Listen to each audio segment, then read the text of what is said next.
The wind carried dust across the valley, whispering secrets of the plains. Evening bled over the horizon in streaks of amber and rose as the last rays of sun touched the roofs of Hollow Creek, a quiet town that never asked too many questions. From the distance came the sound of hooves, slow, steady, like a heartbeat echoing through the dying day. He rode in wearing the kind of silence that demanded respect. His hat shadowed his eyes, his coat carried the dust of many miles, and the glint of metal at his belt told anyone watching that he wasn't a man to be trifled with. Folks paused in their talk as he tied his horse outside the saloon. No one knew his name, and he seemed content to keep it that way. Inside, the piano had gone quiet. He ordered a whiskey, drank it slow, and said nothing. But his gaze caught something, or rather, someone, across the room. She was sitting by the window, mending a torn curtain that fluttered in the warm wind. Her dress was simple, sky blue with lace along the collar, and her hair shimmered like polished chestnut in the fading light. A storm was building outside, and the first rumble of thunder rolled over the plains. The saloon keeper muttered something about bad omens. The stranger stood, turned to the woman, and spoke in a low voice, "Best you find cover. The sky's got a temper tonight." She hesitated, needle paused in her fingers. "I've nowhere else to go," she said quietly. "The inn's full, and this place feels safer than the wind." He studied her for a long moment, then nodded once. "You can come with me. My cabin's up the ridge, just till the storm passes." For a heartbeat, neither moved. Then she rose, gathering her shawl, eyes filled with trust she didn't quite understand. Outside, the rain began to fall in silver sheets. As they stepped into the storm, lightning flashed behind them to silhouettes against the fury of the sky. And somewhere in that wild darkness, something unspoken began, fragile, uncertain, but alive. The rain came hard, lashing the ground as they climbed the narrow trail toward the ridge.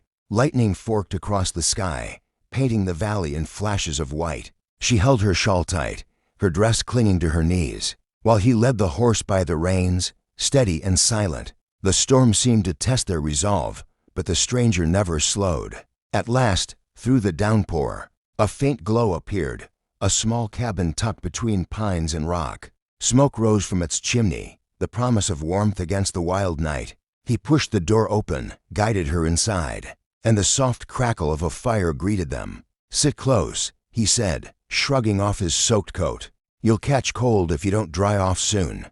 She obeyed, settling near the hearth. Steam rose from her damp hair, and the light of the flames danced in her eyes. The room smelled of cedar and rain. "You live here alone?" she asked, voice soft but curious. "Easier to fight the world when it's quiet." She gave a small, knowing smile. "Quiet can be heavy too." He turned then, meeting her gaze. Something in her words reached him deeper than he expected, something that stirred the stillness he'd carried for years. He took a seat opposite her, resting his hands near the fire. "Name's Luke," he said finally. "And you?" "Clara," she whispered, almost as if she feared the sound of it. "Clara Whitmore." The storm raged on outside, the wind pressing against the windows like a restless spirit.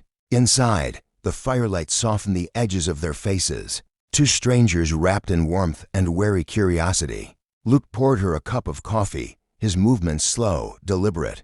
"You said you had nowhere to go. What's chasing you, Clara?" She looked into the flames, her expression distant. "Not what," she murmured, "who?" The words hung between them, sharp and fragile. Luke didn't press, though his eyes darkened with understanding. He tossed another log onto the fire and leaned back. "You're safe here," he said simply. She looked up, meeting his eyes. For a moment, the storm outside felt far away. "I've never shared a bed before," she whispered, trembling slightly, as if confessing a secret. Luke smiled faintly, the kind of smile that warmed like whiskey. "Then tonight," he said softly, "you'll share my heart too." The rain kept falling, but in that cabin high above Hollow Creek, something new began, not just shelter from the storm, but the first flicker of trust and maybe even love. The fire had burned low, its amber glow flickering across the wooden walls like a memory trying to hold on. Outside, the storm was easing, but thunder still grumbled somewhere far across the plains. Luke rose quietly, tossing another log into the hearth, while Clara sat wrapped in a blanket. her eyes tracing the flames as though she could read her future in their dance. "Storm's passing," he said, glancing toward the window. "By morning, the road'll be clear." She nodded, but her voice came soft. "And when it is, you'll ride on?" Luke hesitated, his rough hands resting on the back of a chair. "That's the way of things," he said. "Never stayed anywhere long enough to leave a mark." She smiled sadly. "Some marks don't fade, even if you never mean them to."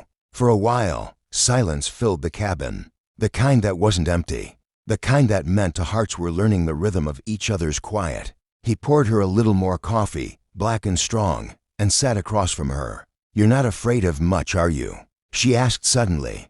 He laughed under his breath, low and rough. "I used to be. Fear just looks different when you've lost enough." She studied him, the steady way he spoke, the way his eyes softened when he looked her way. "You talk like a man who's seen too much." "I reckon I have," he said. "But seeing you sitting here tonight, maybe it all led me right."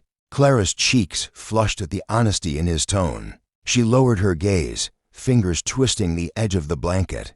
"You hardly know me." "I know enough," he said quietly.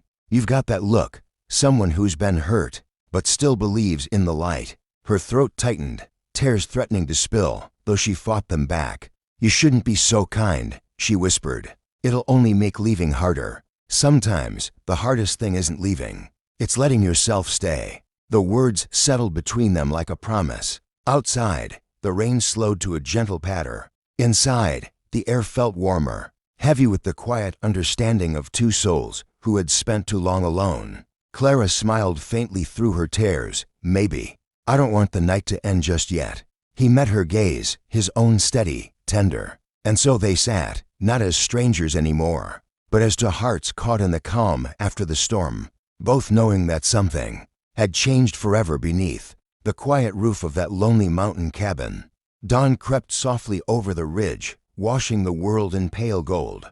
The storm had passed, leaving behind the scent of wet pine and earth. Smoke curled gently from the cabin's chimney, rising into a sky scrubbed clean by the night's fury. Inside, the fire had dwindled to glowing embers, but its warmth lingered. Clara stirred, her head resting against the armchair where she had drifted to sleep. Luke sat nearby, polishing the worn handle of his revolver, the steady rhythm of his hands matching the quiet beat of the morning. When she opened her eyes, he smiled faintly, as though the sight of her made the day worth greeting. "Morning," he said. She blinked at the soft light streaming through the cracks in the shutters. "Is it over? The storm?" He nodded. For now, his voice carried something more than weather, something unspoken. She sat up, pulling the blanket tighter around her shoulders. "I can't remember the last time I felt safe," she whispered. "Even for one night." Luke's expression softened. "Sometimes one night's all it takes to remind you what safety feels like." For a long moment, she watched him, the quiet strength in his movements, the calm that hid old pain. "You saved me," she said finally. "You didn't even know my name, and you still brought me here." He shrugged slightly, a ghost of a smile at the corner of his mouth. "Didn't need to know your name to know you needed help." Clara looked down, her hands trembling slightly. "If I told you I was running from someone, would you still let me stay?" He paused, the cloth in his hand going still. "Depends," he said softly. "Are they dangerous?" Her eyes glistened with fear. "Yes." Luke leaned back, thinking, the firelight tracing the lines on his face. "Then they'll have to get through me first." She looked up at him, eyes wide. "You'd risk that, for me?" He met her gaze without hesitation. "You're not a burden, Clara, you're a reason." Something in his tone broke the dam inside her. Tears spilled. Quiet but unstoppable. She covered her face, and he stood, crossing the space between them. Without a word, he knelt beside her and took her trembling hands in his. "You don't have to be afraid anymore," he murmured. "Not while I'm here." Her tears slowed, replaced by the smallest, most fragile smile. "Luke, I've never had anyone say that to me." He looked into her eyes, his voice barely above a whisper. "Then I reckon it's about time someone did."